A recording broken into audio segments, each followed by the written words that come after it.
Let's get a quick audio test. We're going to test this for about 2 or 3 minutes here, just because I want to make sure the mic is actually working perfectly. I want to make sure it's working pristine, and we can get a script up here while we're at it as well too. If you're a producer watching this video, chances are that you have no idea how to stand out as a producer aside from making better beats. So today, I'm going to show you how to break through as a producer and develop an independent career from your beats.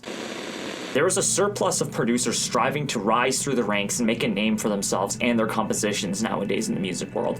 However, in a now overcrowded sector of the music industry, 99% of producers are genuinely clueless in terms of how to actually stand out, build their career, and make it in the industry. To thrive in the 2026 landscape, beatmakers must transition into the front-facing producer-as-artist model. By shifting from a service provider mindset to a direct-to-consumer catalog ownership approach, producers can bypass artist bottlenecks, maximize streaming equity, and build a direct audience leverage. So, what are we waiting for? Let's get into it. As a producer myself, I know exactly how producers and engineers are treated far worse than the artists themselves and have their skills seen often as less than a song's vocalist. I know it sounds stupid, but this is a reality of how people treat producers within the music industry. I've lived this reality for myself and understand deeply that without producers or engineers, artists wouldn't have the ability to do what they do at all. Producers know this too, and this is why many of them become artists themselves, often slaving away for another artist who their dream doesn't really align with for a long period of time before realizing that this artist actually isn't serious and they could just do it all better than themselves. I'm that kind of person. But with that being said, we still need producers, and we as producers need to learn the fundamentals of the music industry more than making better beats nowadays.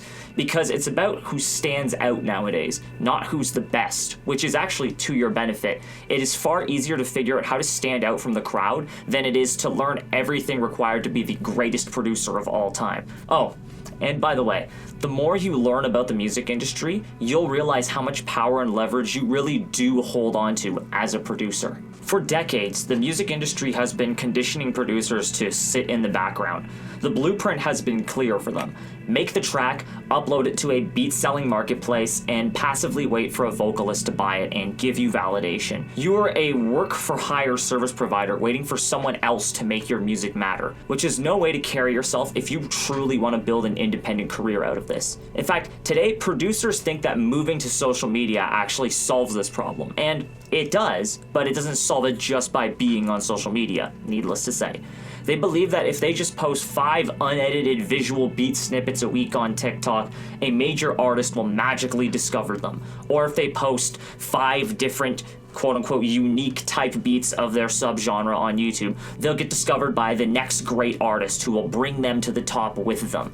They treat their compositions as these unfinished canvases instead of treating them like these fully realized high-value artistic assets. The reality is that the type beat market is completely oversaturated. Sure, you might get a little bit of growth and stand out, but there are extremely talented producers being buried underneath the 200 view wall on YouTube, TikTok, Instagram, whatever social media platform you're using to promote your music. Uploading generic beats and hoping that an artist finds you is a lottery ticket strategy, which we warn you against here in Unpromoted Sounds, not a career strategy. To win in 2026, you must completely pivot from a background service to a frontward-facing brand. And if you're a producer watching this right now, you might be asking yourself, why do I need to bother learning all of this? It's because most producers are subtly and subconsciously chasing the immediate gratification that has plagued all facets of society nowadays. They look at a spike in short-form video views or a sudden jump in followers and assume that they're building a business. In reality, they are confusing passing algorithmic attention with real cultural traction. Without a clear conversion infrastructure, a viral spike is just a temporary piece of entertainment for casual scrollers, people who aren't actually interested or invested in your art. If you do not have your own distinct sonic identity and a direct-to-consumer data capture system, you remain entirely at the mercy of platform algorithms. Without a clear conversion infrastructure, a viral spike is just temporary entertainment for casual scrollers. If you do not have your own distinct sonic identity and a direct-to-consumer data capture system, you remain entirely at the mercy of platform algorithms. sooner or later, you begin to recognize the core failure in your strategy. You aren't building equity.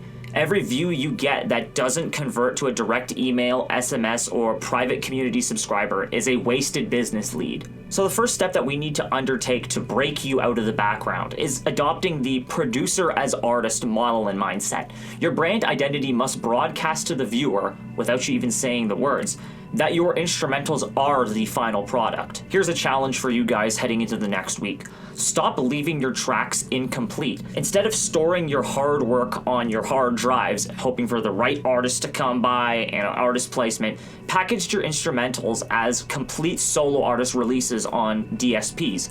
Release your music directly to the DSPs like Spotify and Apple Music. And by doing this, you can instantly claim 100% of your master and publishing equity, which is very important if we're looking at the legal side of everything. Creating an independent streaming catalog that pays you directly and builds permanent asset value. We're in a different world of music nowadays where you don't necessarily need lyrics to have your song pop off on something like Instagram or TikTok. Some producers have just simply put their beats out, distributed them on TikTok, and found them to become a viral sound. And that ends up becoming something that allows them to network with other artists, other creators who are using their instrumental for their own content, and build deeper industry connections, as well as getting your name out there as a producer too. An important part of being an artist is finding your sound, and we need to do this for you as a producer as well too. Finding your sound isn't about ignoring what's popular. It's about using existing audience demand to launch your unique sonic brand. You need a system that balances trend jacking with pure originality. And we can do this in whatever era of the music industry you're seeing this video in, by identifying high volume trending subgenres. Like for us today, this would include the rage sound, the Jersey club sound, or the drum and bass sound. These sounds act as your vehicle because platforms actively push this content to users looking for that specific energy. And this is where you separate yourself from your generic peers. You take a trending vehicle and inject your own uncopyable sonic fingerprint, custom rhythms, signature sound design, unique textures, and or your producer tag. You catch the curve of mass algorithmic demand while pulling the listener directly into your uncopyable world and sound, getting people to really recognize you as a producer who seems to have just stepped into the sound but is still making it unique as well. So if we have the sound and the beats, we need to move into the content phase. And content is not just a plan for what to post on Monday. It is a 4-tiered strategic progression that dictates how a viewer evolves from a random scroller into a paying fan. And this is what it looks like. At the top of the iceberg that everyone sees, we have our tactics. It includes these short form hooks, editing styles, and basic platform mechanics that everyone on TikTok uses. Most producers get stuck here though because they only copy the top layer. So as we go deeper into the systems, below the surface is where we contain our operational engine. This is our consistent upload schedule, repeatable video formats, and content systems that prevent creator burnout in the long run. As we plunge deeper below the surface into the deep identity layer, this is where we begin to establish your unique niche and world building mechanics. And I know, you might be wondering, how on earth as a producer am I supposed to build a world? We do this by communicating exactly who you are, your creative philosophy, and why your sound matters, leading us into the leverage, the foundation of the iceberg. This is where your direct fan data, your master's equity, and your long-term business assets that operate completely independent of any social media algorithm. This is where all of that lies, right at the bottom, below the surface, making everything work for you in the long run, as long as we continue to nurture it day in and day out. So if we take a step back, we have our strategy, we have our music, we have our content, but what do we make our content look like? Well, it's a very simple rule. Don't be boring. DBB, don't be boring. In a digital space flooded with average beat tutorials and background loops, the worst thing that your content can be is boring. That's the cardinal sin. To get noticed, you must use strategic polarization to immediately stop a viewer's scroll, doing something to be interactive or polarizing. This isn't about being toxic or insincere. It's about making highly confident, provocative, and braggadocious claims about your music, your production skills, or the industry in general to trigger an instant reaction. That's not boring, that's engaging. A polarizing hook only works if you can back it up, so we need to back it up.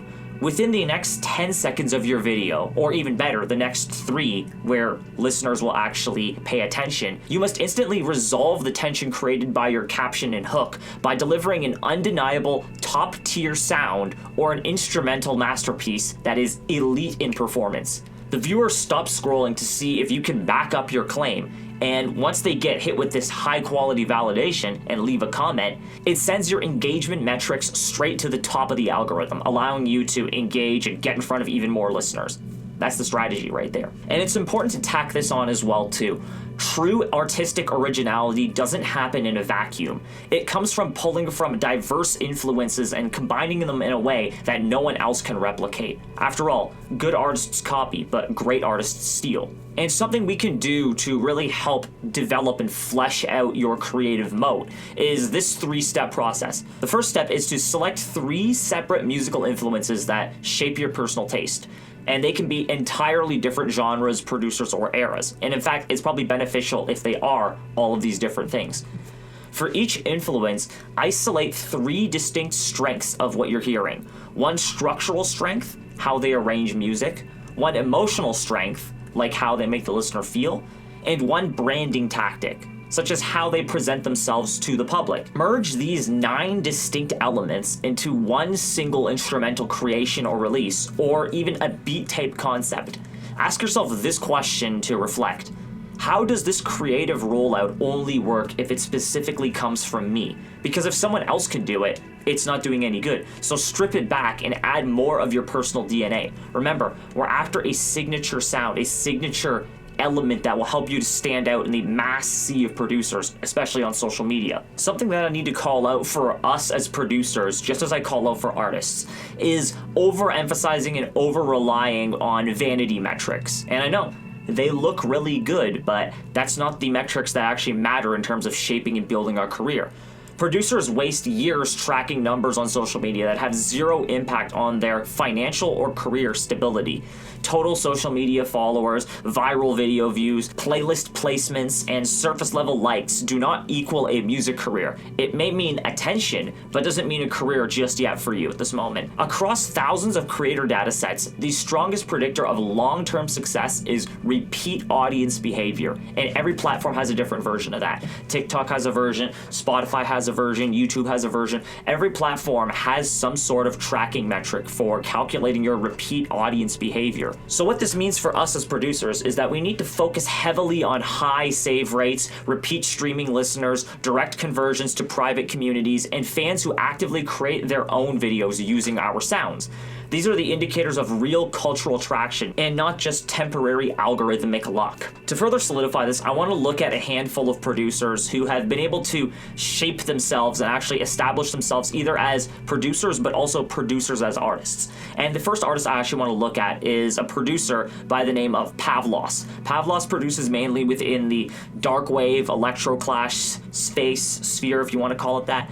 And as a producer, he has had songs on their own that have done over 100,000, some even over 1 million plays independently. And if you look at Pavlos's platform, he does everything as an artist. He gives breakdowns. He is somewhat not really on Instagram, but on TikTok, he's always posting. He's very, very active on YouTube, and he's also very active in seeking out collaborations with like-minded artists and producers. By selling his own beats via YouTube, BeatStars, and one-on-one connection, and also reaching out to other artists who are also passionate within that space and building completely new songs, Pavlos is creating a way to get in front of even more listeners than if he was just a producer churning out type beats on YouTube. This is the perfect career, if we look at Pavlos, for a dedicated producer. Pavlos doesn't do any vocals on his beats. He doesn't even have his own solo music where he's singing or rapping anything. He's simply just a producer who knows how to work the industry and work with other artists. And that's honestly the dream career for a lot of us as producers. But there are some artists that started as producers in the modern era that we need to look at in terms of how they built their career up to what it is now. And another producer I want to look at, producer turned artist, I should say, is Techie. Techie is an artist that is also under association with VRC, who I'm connected to. And He is a great example of how producers are moving out of the background by treating their everyday workflow as front-facing entertainment. Instead of waiting for placements, Techie uses a high-frequency short-form content system to break down his own production techniques and showcasing his own personality, as well as marketing his beats as direct standalone content. While he was able to get a lot of attention as a producer, eventually he was able to secure the deal he has now as an artist. And now, Techie's music is viewed as the primary entertainment asset by the consumer. It bypasses traditional A&R gatekeepers entirely and builds a highly active direct-to-fan catalog. That